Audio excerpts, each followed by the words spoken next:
I rushed to Princess Margaret Hospital with my 9-month-old daughter Charlotte in my arms. She's really sick. Limp body, pale skin, cold and clammy. As a paediatric nurse, I've been a caregiver for many years, and now I'm on the receiving end, fearing the worst. The staff spring into action, hooking her up to multiple monitors, pumping fluid into her tiny veins and ordering tests. For the next 5 days, I didn't leave her side, staying on a little fold-out bed next to her cot. It was really tough being so far away from my family. And each night I'd use the well-worn payphone in the corridor to call home to Mum and give her a teary update.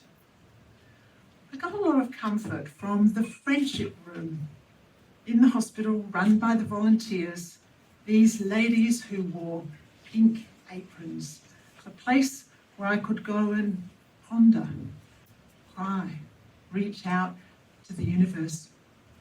These ladies with their trolleys would unobtrusively wander around, topping up the tepid tea for steaming pots, tidying up the tissue boxes, and offering tenderness where needed.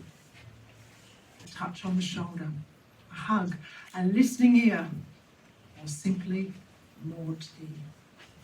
There was tea, tissues, and tenderness. After one particularly grueling day, Charlotte had had a multitude of tests and I was feeling really exhausted.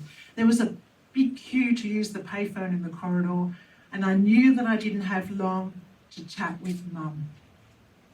"She's not getting any better," I blurted. "Oh, love, I wish I was closer," said Mum. "But I'm sending Grandad." "Okay, Mum, love you, bye, gotta go." Mum was sending Grandad, not in his physical form. He'd been gone a long time, but as a guardian angel to watch over Charlotte. And over the next 3 weeks, she had a very strong course of intravenous antibiotics and a lot of love and care, and she got better when she came home. And it seemed like in no time, she turned into a healthy, happy toddler. One day, she was about 2 years old, she climbed up onto the dining room table and she said, "My friend sits here. My friend want drink, fork now." Charlotte's imaginary friend came into our lives. A seat at the table, holding the door open a little bit longer, putting extra treats in the shopping trolley at Coles, and always needing the window seat in the car. Now, it's not uncommon for small children to have imaginary friends. This was not a toddler's imagination when she announced, "My friend's called Thomas." I was very close to my granddad, Thomas Tunney, known as Tom. I was born in E17, Walthamstow, East London, and its claim to fame was a very large greyhound track known locally as the Stowe. Grandad, an electrical engineer, did a bit of work on the track maintaining the big scoreboard. He also liked the occasional bet, and unfortunately insider knowledge didn't help him too much. Now, Charlotte didn't remember, she'd never met her granddad, and yet here he was in the form of a small child watching over her. Charlotte continued to thrive. Thomas continued to become more demanding. Drinks and meals at all hours, extra treats, staying up late at night to watch TV.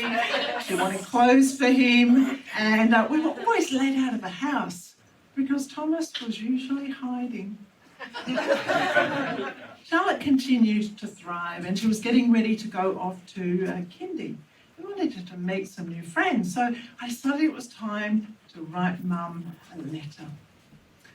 "Mum, you sent Grandad over, and he's done an amazing job at watching over Charlotte. She's doing so well now. She's thriving, she's going to kindy. So maybe it's time for you to let Grandad know that he can go and watch over somebody else who needs some care and love." Sure enough, after the weeks went by, Charlotte started speaking about Thomas less, And then one day when her sister asked her, she announced that Thomas had gone to live with a dog. 10 years later, I see an ad in the paper for greyhounds as pets, the association that rehomes retired grazing greyhounds. I felt curious and I had this very deep calling. So one day when the kids were at school, I jump in the car and I go out to a house in Thornley. And I was greeted by 4 sets of eyes peering over a tall gate. "I bring them out one at a time to meet you," said the lady. And first she leads out a big, tall, black, skinny boy with a patch of white here. And he snuggled his head into my lap. "What's his name?" I ask.